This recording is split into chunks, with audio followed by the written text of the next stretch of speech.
काले मगर का चर्म, यज्ञोपवीत रुद्राक्ष की माला, दंड और कमंडलों धारण करते हैं। सतयुग के मनुष्य बड़े शांत, परस्पर बैरहित, सबके हितैषी और समदर्शी होते हैं।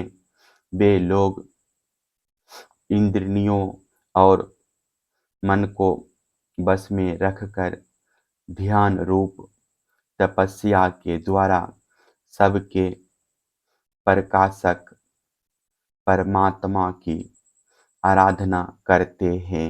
वे लोग हंस, सुपर्ण, वैकुंठ, धर्म, योगेश्वर, अमल, ईश्वर, पुरुष, अव्यक्त और परमात्मा आदि नामों के द्वारा भगवान के गुण, लीला आदि का गान करते हैं।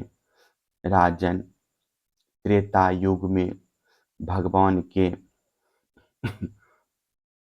श्री विग्रह का रंग होता है लाल, 4 भुजाएं होती है और कटिभाग में वे 3 मेखला धारण करते हैं। उनके केश सुनहले होते हैं और वे वेद प्रतिपादित यज्ञ के रूप में रहकर शत्रुवा आदि यज्ञ पात्रों को धारण किया करते हैं। उस युग के मनुष्य अपने धर्म में बड़ी निष्ठा रखने वाले और वेदों के अध्यापन में बड़े प्रवीण होते हैं। वे लोग ऋग्वेद, यजुर्वेद और सामवेद रूप वेद स्त्रियों के द्वारा सर्वदेव स्वरूप देवाधिदेव भगवान श्री हरि की आराधना करते हैं। त्रेता युग में अधिकांश लोग विष्णु यज्ञ, पुनिष्णगर्भ, सर्वदेव, उरुकर्म, वृक्षाकपि, जयंत और उरुगाय आदि नामों से उनके गुण और लीला आदि का कीर्तन करते हैं। राजन, द्वापर युग में भगवान के श्री विग्रह का रंग होता है सावला। वे पीतांबर तथा शंख, चक्र, गदा आदि अपने आयुध धारण करते हैं। वक्ष स्थल पर श्री वस्त्र का चिन्ह, भ्रूलता, कौस्तुभमणि आदि लक्षणों से वे पहचाने जाते हैं। राजन, उस समय जिज्ञासु मनुष्य महाराजों के चिन्ह, छत्र, चंबर आदि से युक्त परम पुरुष भगवान की वैदिक और तांत्रिक विधि से आराधना करते हैं। वे लोग इस प्रकार भगवान की स्तुति करते हैं। हे ज्ञान स्वरूप भगवान वासुदेव एवं क्रिया शक्ति स्वरूप संकर्षण, हम आपको बार बार नमस्कार करते हैं। भगवान प्रद्युम्न और अनिरुद्ध के रूप में हम आपको नमस्कार करते हैं।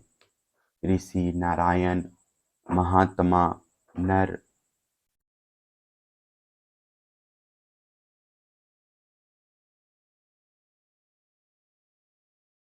विश्वेश्वर, विश्वरूप और सर्वभूतात्मा भगवान को हम नमस्कार करते हैं। राजन, द्वापर युग में इस प्रकार लोग जगदीश्वर भगवान की स्तुति करते हैं।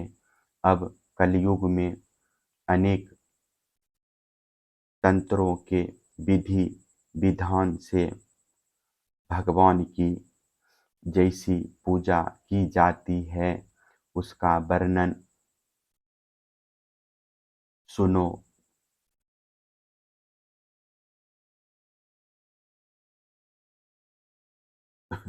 कलयुग में भगवान का श्री विग्रह होता है कृष्ण वर्ण, काले रंग का, जैसे नीलम मणि में से उज्ज्वल कांति धारा निकलती रहती है, वैसे ही उनके अंग की छटा भी उज्ज्वल होती है। वे हृदय आदि अंग, कौस्तुभ आदि उपंग, सुदर्शन आदि अस्त्र और सुनंद प्रभृति पार्षदों से संयुक्त रहते हैं। कलयुग में श्रेष्ठ बुद्धि संपन्न पुरुष ऐसे यज्ञों के द्वारा उनकी आराधना करते हैं जिनमें नाम, गुण, लीला आदि के कीर्तन की प्रधानता रहती है।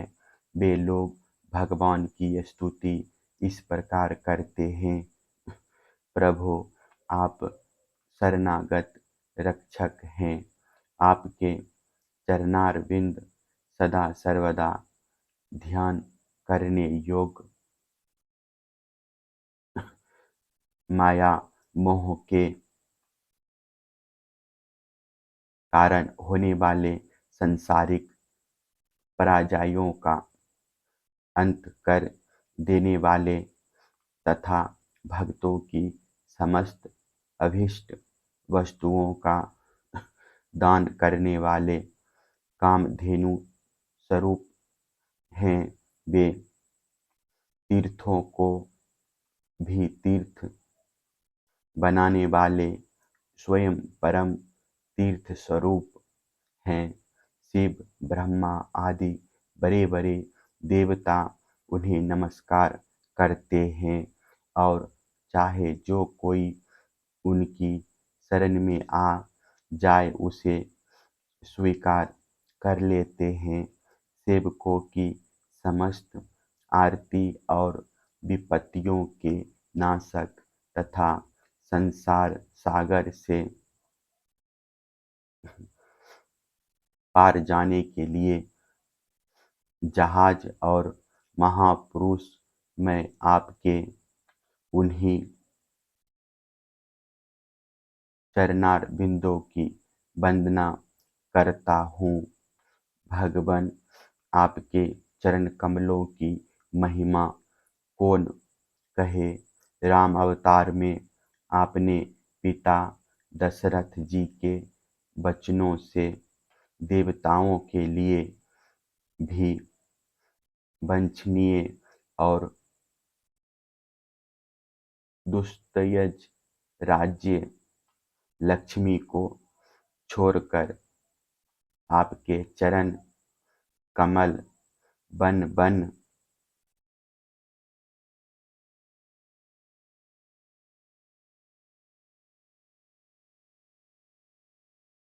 घूमते फिरे। सचमुच आप धर्म निष्ठता की सीमा हैं और महापुरुष अपनी प्रेयसी सीता जी के चाहने पर जानबूझकर आपके चरण कमल माया मृग के पीछे दौड़ते रहे। सचमुच आप प्रेम की सीमा हैं। प्रभो, मैं आपके उन्हीं चरणारविंदों को वंदना करता हूँ। राजन, इस प्रकार विभिन्न युगों के लोग अपने अपने युग के अनुरूप नाम रूपों द्वारा विभिन्न प्रकार से भगवान की आराधना करते हैं। इसमें संदेह नहीं कि धर्म, अर्थ, काम, मोक्ष सभी पुरुषार्थों के एकमात्र स्वामी भगवान श्री हरि ही हैं।